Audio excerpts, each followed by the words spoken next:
So for the last couple of years, I've built and scaled my two companies, ScaledMail and Beanstalk Consulting, from zero to over $6 million in revenue combined.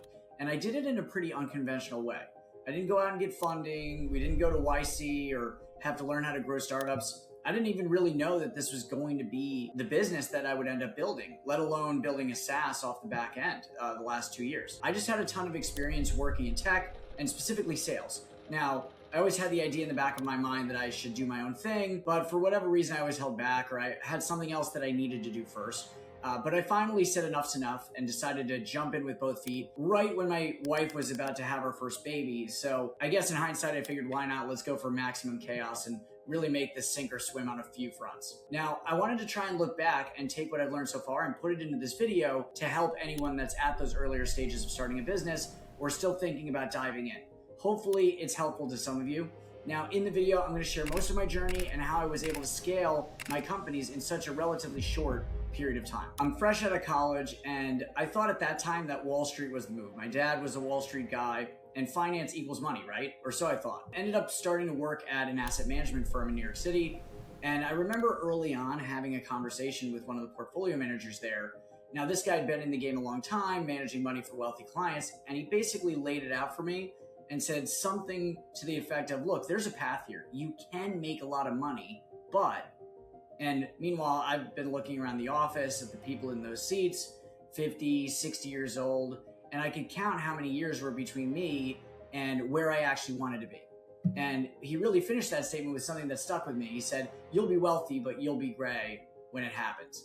And for whatever reason, that just didn't sit well with me.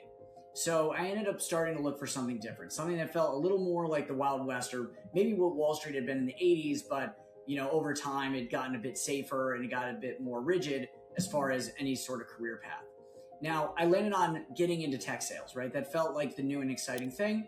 I ended up pivoting to an economic research company called IBISWorld, where we sold economic data, which was sort of a great in-between point where we were selling subscriptions, but you had this kind of information as a service element. And then spent the next 10 years bouncing between a variety of early stage startups. For the most part, seed stage, Series A companies that in some cases were doing AI before AI was the hot new thing. The key to me is that none of these were really rocket ships, right? The products weren't perfect. Nothing was figured out. We didn't have a brand name to lean on. But to be honest, that's where I think I learned the most. When you're selling an imperfect product at a company that nobody's ever heard of, you're not going to be relying on inbound leads and a polished demo. You have to invent the playbook as you go. You have to get creative with outbound. You have to do things that don't scale until they do, until it starts working. And I had to be good to still manage to land massive logos. Still closed deals with companies that you've heard of, TD Bank, the US Navy, Honeywell, deals that were in many cases among the biggest that these companies had ever closed. Managed to consistently be a top salesperson at these different companies. And it wasn't because I was the most talented person in the room, but it was more of a philosophy that I developed early on. And actually, I've heard Alex Hormozi say it best when he says volume negates luck. And the idea is really simple. How much volume would I have to do if I absolutely sucked at this? Like if I had zero skills and I was just playing a numbers game, how many calls, how many emails, how many touches would I need to hit my goal? And then that's the volume that I would set out to do. And because I tended to not totally suck, I'd absolutely crush it, right? Most people drastically underestimate the volume needed to make an impact. If they send 50 emails, they get no replies, they start to conclude that cold outreach doesn't work. Meanwhile, I'm the guy next to them. I'm doing 2x what the top person's doing and wondering why everyone thinks this is so hard. I always knew I wanted to do my own thing, but I kept on delaying. I was probably early to mid 30s before I really started to get serious about it. And I still considered myself a risk-on person, but for whatever reason, there was always a reason to wait. Always something else that I needed to make happen first. Now, looking back, I wish I had started sooner, but at the same time, I've got to acknowledge that I'm not sure I would have gotten as far as quickly without that full decade of experience. It really helped in landing those first few engagements and coming across as somebody that actually knew my way around the world of business, because I did. I had a decade of experience in tech sales. Now, I think that led more people than probably would have to take a chance on Beanstalk early on, because I didn't feel or seem like someone trying out business for the first time. Now, the actual jump happened when I left a company that had been mismanaged, and I was in that process of having to look for a next role anyway.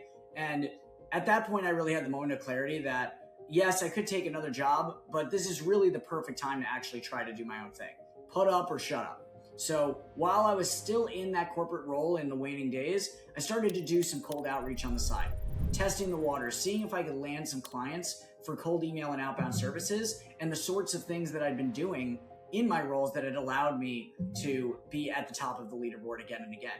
And long story short, I did. I landed a few, and then we got a few more. And for over a year, I ran Beanstalk on the side as a way to make extra money. But then it crossed around $20,000 a month, and I realized that I was probably leaving a lot on the table by not going full time. So I jumped in right as my wife's about to have her first baby.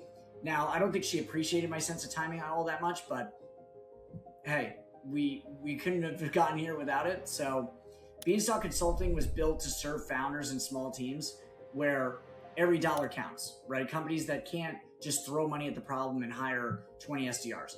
And I was basically applying everything I'd learned over that decade of tech sales to help businesses that were in generally pretty similar spots, looking to grow on a limited budget without a giant brand name to bring them a bunch of leads. I ran the agency for probably 2 full years before ScaledMail and the idea for ScaledMail really came into the picture. It came up later, and it came from frustration.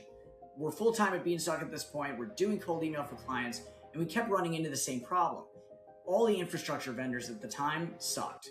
There was one in particular that was dominant at the time that has since faded away, but long story short, the customer support was just terrible.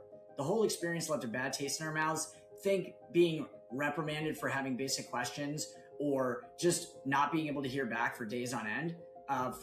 In many cases, when we're in the lurch, can't send emails or can't reconnect our accounts effectively, and we've got clients, right, getting mad because we're not able to respond because we don't control our own infrastructure. So we asked ourselves, what if we built what we actually wanted? What if the customer support was great?